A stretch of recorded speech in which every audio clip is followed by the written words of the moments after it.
غزہ میں حالیہ جنگ میں ہونے والی شہادتیں 15 سالہ اسرائیلی جارحیت میں کل اموات سے تجاوز کر گئیں۔ غزہ پر وحشیانہ اسرائیلی حملوں میں شہید فلسطینیوں کی تعداد 10,812 ہو گئی، جن میں 4,412 بچے بھی شامل ہیں۔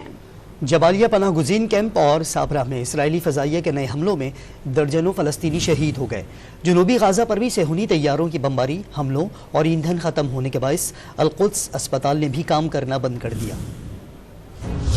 بے رحم اسرائیل طاقت کے نشے میں سرشار، اسرائیل کی جانب سے محفوظ قرار دیے گئے جنوبی غزہ پر بھی صہیونی طیاروں نے بمباری کی۔ شاتی پناہ گزین کیمپ پر بھی اسرائیلی فضائیہ کے طیاروں نے ممنوع قرار دیے گئے فاسفورس بم برسا دیے۔ حملوں اور ایندھن ختم ہونے کے باعث القدس اسپتال نے بھی کام بند کر دیا۔ مجموعی طور پر 18 اسپتال علاج معالجہ فراہم کرنے سے محروم ہو گئے۔ غزہ میں 9 لاکھ افراد بغیر چھت اور ادویات کے رہنے پر مجبور ہیں۔ رات گئے سے صبح تک جبالیہ پناہ گزین کیمپ سمیت کئی مقامات پر خوفناک بمباری کی گئی۔ اسرائیلی فوج کی جانب سے جاری نئی فوٹیج میں غزہ میں صہیونی فوج کو کھلے عام فائرنگ کرتے اور ٹینکوں کو دندناتے ہوئے دیکھا جا سکتا ہے۔ القسام بریگیڈ نے اسرائیلی فوج پر حملوں کی ویڈیو جاری کر دی۔ القسام بریگیڈ کے مطابق جنگ کے 33ویں روز 16 ٹینک اور فوجی گاڑیاں تباہ کی گئیں۔ حماس کی کارروائیوں میں اب تک 1,500 کے قریب اسرائیلی ہلاک ہو چکے ہیں۔